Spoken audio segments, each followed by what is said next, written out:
താന്ത്രികൻ രാത്രി സൂക്തത്തിൻ്റെ പാർട്ട് 2.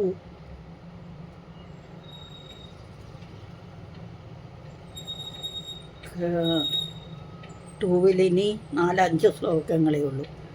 യച്ചകിഞ്ചിർക്കൊചിത് സൗമ്യതരാശേഷ സൗമ്യേഭ്യസ്തതി സുന്ദരി പരാപരാണാം പരമാ ത്വമേവ പരമേശ്വരി.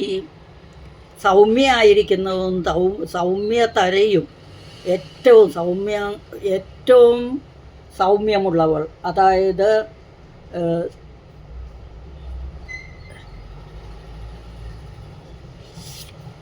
സൗമ്യതരാശേഷം.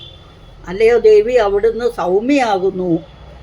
ചന്ദ്രനെ പോലെ പ്രിയദർശനങ്ങളായ വസ്തുക്കളിൽ വെച്ച് ഏറ്റവും സൗന്ദര്യത്തോടു കൂടിയത് അതിസുന്ദരിയായി സ്ഥിതി ചെയ്യുന്ന ദേവി അവിടുന്ന് കാര്യകാരണങ്ങളുടെ ജനയിതാവായി ബ്രഹ്മാദികളുടെ നിയാമികയായി വർത്തിക്കുന്നു. ഞാൻ അവിടുത്തെ സ്തുതിക്കുന്നു എന്ന് പറഞ്ഞു. സൗമ്യയും അതിസൗമ്യയുമാണ് എന്നൊക്കെ. ഇനി യദ്യത് കിഞ്ചിത് കൊതിത് വസ്തു സത് സദ്വ അഖിലാത്മികെ.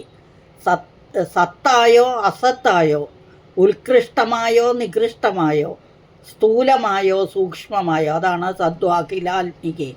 തസ്യ സർവസ്യ യാ ശക്തി, അതിൻ്റെ എല്ലാം ശക്തി, എല്ലാ സർവത്തിൻ്റെയും ശക്തി അങ്ങാകുന്നു, എന്നാൽ സ്തുതിക്കപ്പെടുന്നു. ഞാൻ അതുകൊണ്ട് അവിടുത്തെ സ്തുതിക്കുന്നു എന്ന് പറഞ്ഞു.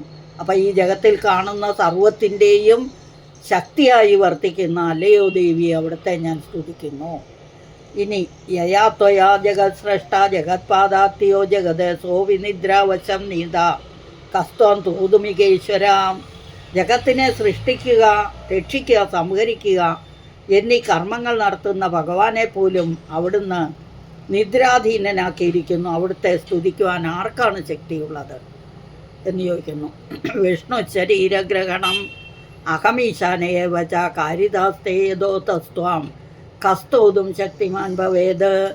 ഞാൻ ജഗത്തിനെ സൃഷ്ടിക്കുന്നുവെന്ന് ബ്രഹ്മാവും ജഗത്തിനെ പരിപാലിക്കുന്നത് ഞാനാണെന്ന് വിഷ്ണുവും ഇനി സംഹരിക്കുന്നത് രുദ്രനാണെന്ന് ശിവനും അഭിമാനത്തെ കൊള്ളുന്നു. പക്ഷേ എന്നൊക്കെ ഈ അഹംബുദ്ധിയെ തോന്നിപ്പിക്കുന്ന അല്ലയോ ദേവി, ആ ബുദ്ധിയെ തോന്നിപ്പിക്കുന്നത് അവിടുന്ന് തന്നെയല്ലേ.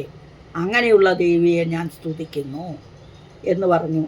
സാത്വമിത്തം പ്രഭാവൈ സ്വൈഹി ഉദാരൈർദേവി സംയുത മോഹയെയ്തോ ദുരാദർശോ അസുരവും മധുകൈടപൗ. അല്ലയോ ദേവി, അവിടുന്ന് ഉത്കൃഷ്ടങ്ങളായ മുൻപ് വിളിച്ച പ്രഭാവത്തോടു കൂടിയിരിക്കുന്നവളാണ്. അവിടുന്ന് അനുഗ്രഹിക്കണം. ശത്രുക്കൾക്ക് തോൽപ്പിക്കാൻ സാധ്യമല്ലാതിരിക്കുന്ന ഈ മധുകൈടപന്മാരായ അസുരന്മാരെ അങ്ങ് മോഹിപ്പിക്കണം. ഇതിനായി ഞാൻ നമസ്കരിക്കുന്നു. പ്രബോധം ച ജഗത്സ്വാമി നിയതാമച്യുതോ ലഘു ഭാവശ്ചക്രിയതാമസ്യ ഹന്തുമേതോ മഹാസുരവും. ബ്രഹ്മാവ് വീണ്ടും ഇങ്ങനെ ദേവിയോട് അഭ്യർത്ഥിക്കുന്നു. ലോകനിയാമികനായ അച്യുതൻ പ്രയാസം കൂടാതെ ഉണരണം, പ്രബോധത്തെ പ്രാപിക്കണം എന്ന് പറഞ്ഞാൽ ഉണരണം.